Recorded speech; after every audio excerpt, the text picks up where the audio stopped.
It's called Advanced Answering Techniques. So it is three professional people explaining to other people how to answer different questions, a multiple variety of questions. Advanced Answering Techniques. Hello and welcome to Advanced Answering Techniques. I'm one of your co-hosts. My name is Josh, and this is a podcast where we, the bit here is usually that I say we answer your questions in like a definitive, typically try to be kind of aggressively confident at the top, and say we give your questions bulletproof answers, and I do that to sort of evoke confidence that you're listening to somebody who knows the group of people who know what they're talking about and everything. And but there's part of me that does it that way, that likes to lead that way, just so that like Caleb and Gabe can feel that they're part of something that's meaningful. And so sometimes I'll take a more weak approach to that, and I'll kind of talk about how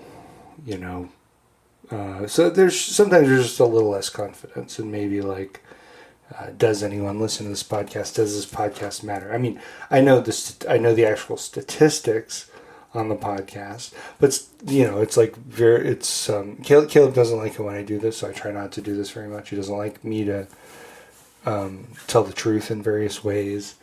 And, I have the statistics, so I know how many people, but then I am sometimes like, well, we don't know for sure that perhaps it's being played on a single device in a very crowded room. We don't know that people, I haven't heard of this happening at all, but we don't finally know that it's not primarily listened to in rooms full of people who've gathered for that reason. That seems unlikely, but so anyway, I part of me, and this is an ongoing conversation between Caleb and Gabe and I. They're the other co-hosts, by the way, Caleb and Gabe, typically on the podcast. Tonight's just me. I feel bad about that. It's me. I feel like I am a kind of the functionary of the podcast. I'm here primarily just to keep things moving so that there's, somewhat of a structure. I know that longtime listeners might think, what? Well, there's less and less structure every week, nearly. But we try to establish some kind of flow, and that's kind of my job, and that's really the main thing that I bring to the podcast. So I feel like there's a little bit of we're breaking the social contract in a certain way when I don't have them on. But this week there was just no way around it. If we were going to release something on time, it was going to have to just be me. And my inclination there is to kind of make something up and to kind of come up with a comical reason, something kind of outlandish, that about why that would be. And I think I have a funny relationship with that kind of thing that I do try to evade. There's something evasive about the way that I do that, where maybe I don't want to be vulnerable in that way, to come across and say, hey, here's what happened, and I want to come up with something more extreme, something more fun, something that is ultimately not true? Is that an evasion? I don't know. I'm kind of finally not, haven't really decided exactly what I think about that. But maybe there might even be just something in like the desire to make jokes and make things up and try to be funny that is evasive. It might be a way of like lying is a way of avoiding consequences. Maybe there's something just in an attempt to be funny that seeks to avoid consequences, like something evasive. And I don't know. I don't know. But I just felt like instead of like coming up, we've done all these different kind of bits where, say with, Gabe dealing with the old crone and all that, where it's like, well, is he actually continually kind of having these weird interactions with an old crone? Well, sort of, yes. She's not that old. I guess that's probably where I've taken the most liberties there. But like a woman of a certain age, could you call her a crone? I think so. I wouldn't call her a hag or a witch, but I think crone is appropriate. She's like a middle-aged crone. Anyway, the point is, yes, sometimes we take some liberties with those things and we don't meet them head on, and that's a desire, I guess, to entertain, and and maybe it's not just, but maybe saying that it's a desire to entertain is in some way evasive. Maybe that's a way of not being vulnerable. Maybe we want to, put on a good face and pretend to have fun, and when we're really avoiding something. So anyway, the point is, I wanted to be honest and direct about why they're not here for the podcast. Caleb's been sort of cycling through some camps this summer, and if you'll remember, he was headed this last week to surgery camp,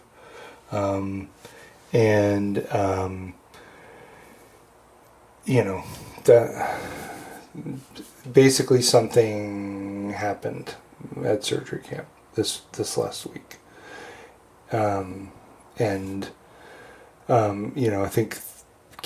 I think we talked about it a little bit last week, and at surgery camp, Caleb has a choice to be either a camper or a counselor, and of course the campers receive the surgeries and they're performed by the counselors.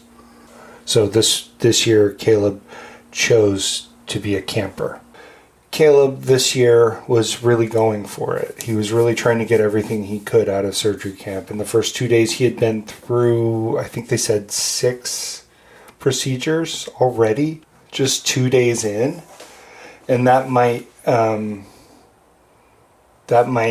have contributed to kind of his mindset a little bit. It's possible that he was maybe pushing it a little bit. I think more, it would be more standard for campers to go at a rate of a single surgery per day. So he was doing 3, it might have been more. 3 or more surgeries per day. So I don't know if that could be part of it, but he got more and more demanding about getting. I don't understand this totally. Caleb on the podcast frequently.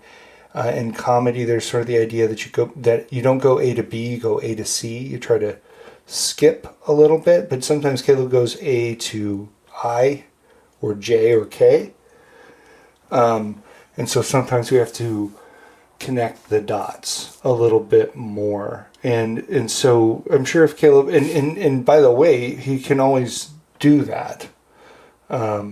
So if he were here, I'm sure he would explain this. This is what I was thinking. This is why I was demanding this particular surgery, and it made sense.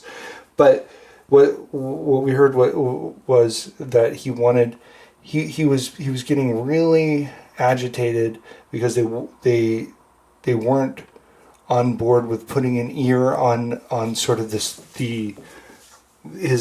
upper thigh, like on the kind of mid thigh, on like the side of his leg. They wouldn't add an ear, and they were like, well, it wouldn't be, it would be ornamental, and it's a cumbersome spot for an ear on the side of your thigh. But Caleb, he was like, yeah, but when I wear short shorts, it'll be like, if you ever hang out with somebody and you're not aware that they have a tattoo, that they have ink on, and then, they're wearing certain shorts or whatever clothing, and you say, oh, they have a tattoo. I had no idea. That was kind of, that's, I guess, what he kept saying is like, it'll be like it's like when people have a tattoo that you're not expecting, but it'll be an ear. I guess, Caleb, it was primarily just kind of a goof. But they wouldn't do it. They said, you wouldn't be able to hear out of it, and you're going to be, the likelihood that you're going to damage the ear, like when, and you're going to have to always, like every article of clothing that you put on and take off, you're gonna have to be dealing with his ear, but he wouldn't. He was just completely, unconsolable about this ear, and things got out of hand. And apparently, they, at a certain point, they had to, they're a surgery camp. They have lots of anesthetics and sedatives and anesthesia, agents around. And so their first line of defense is, let's try to sedate him, because he was just becoming very agitated. And that didn't work. I think that this could be, they didn't say this, but I felt like it could, and maybe that's just a liability thing, and I don't blame them. Because Caleb had been undergoing so much anesthesia that maybe he had sort of built up a tolerance. And so then when they tried to anesthetize him, there's this thing called paradoxical, drug responses, where even though you're expecting one thing to happen, something, almost opposite happens. And so it seems like he had, maybe a combination of tolerance and a paradoxical drug reaction. It almost, like when they administered the sedative, it seemed to make him more powerful. He gained power and strength from them trying to inject him, and then he was wreaking havoc in the camp. He went into the mess hall. He was overturning tables, and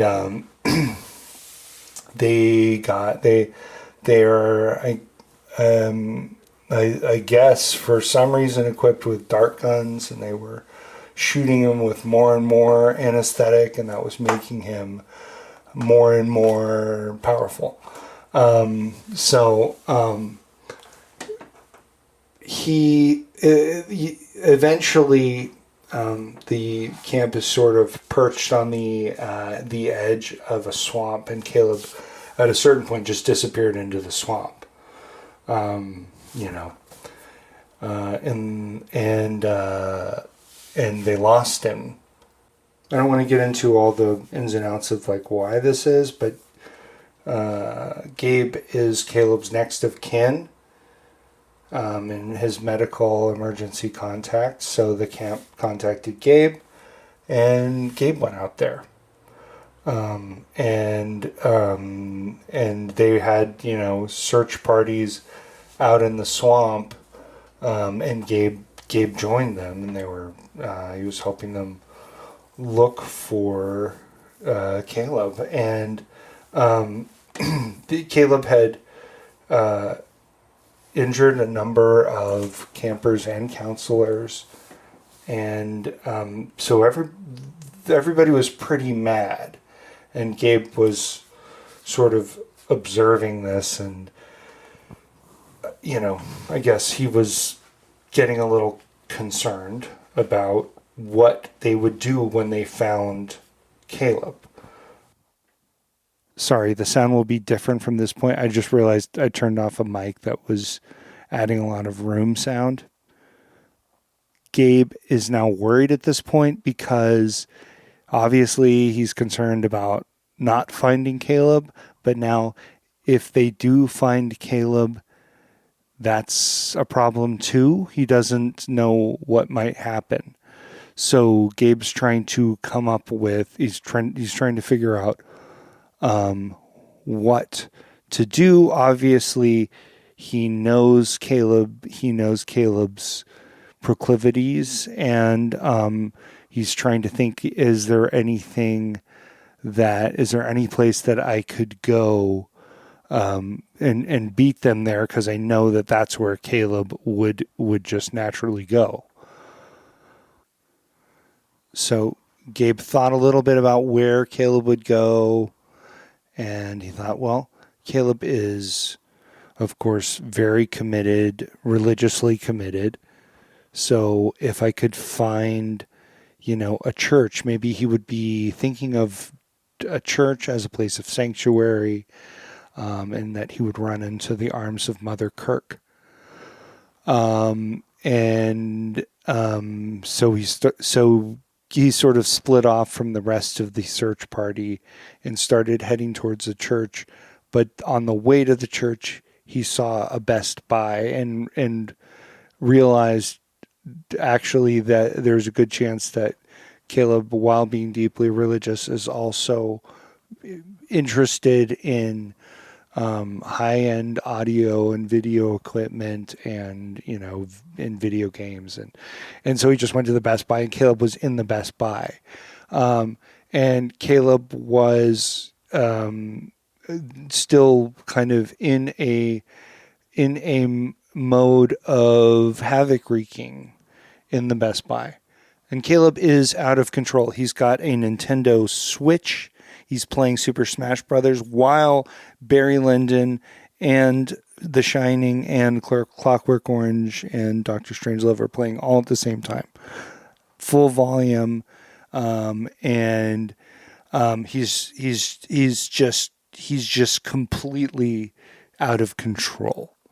And Gabe walks in and just barely turns down the volume, just slightly on Barry Lyndon, and Caleb's head snaps up, and it's like he doesn't even recognize Gabe. He's in such an animal state that he doesn't even see that his own brother is here to help him. and he just goes for him. Luckily, earlier in the week, one of the procedures that Caleb had undergone had implanted an electrode in his brain, in Caleb's brain, and there was a remote, and Gabe had surreptitiously absconded with the remote, and the staff had been reticent to use this device because it was considered unstable and perhaps lethally dangerous. But Gabe was aware of this, but decided to use it anyway. So as Caleb was running at him, he just pressed the button, and it basically just emitted a small electrical charge that froze all of Caleb's motor, control. And so Gabe was able to subdue Caleb, and then and then they sat and they turned the volume back up on Barry Lyndon and turned off all the other, and they just watched Barry Lyndon for a while, and then eventually Gabe sort of decided he should take Caleb in to get some medical help. Long story short, the doctor who's the chief of staff was the old crone, and she tricked Gabe into. She said, "You must be so tired after, this ordeal. Your brother's resting comfortably. It looks like he's going to be mostly okay. His some of his motor function on the left side seems not permanently damaged, but we don't know exactly what the outcome will be." But then she said, "You must be so exhausted. So here, take these little pills. They're sleeping pills." And Gabe swallowed the sleeping pills, but it turned out later they found out they were little gray rocks. So Gabe was so mad that he got lost in the swamp for a while too. So anyway, feels good to be open and vulnerable about these things. And I'm sorry that Caleb and Gabe weren't able to be here, but they had a big week and we just couldn't work it out. We'll be back next week with hopefully a regular episode. But yeah, this feels really good to just get that stuff off my chest and be real with you guys. We really appreciate you all. Thanks for listening. And I guess the question we answered this week is why did this, what happened? That's really the question we answered this week. So feel free to check out my Substack. That's on sturvinson.substack.com. And we'll see you next time. Bye.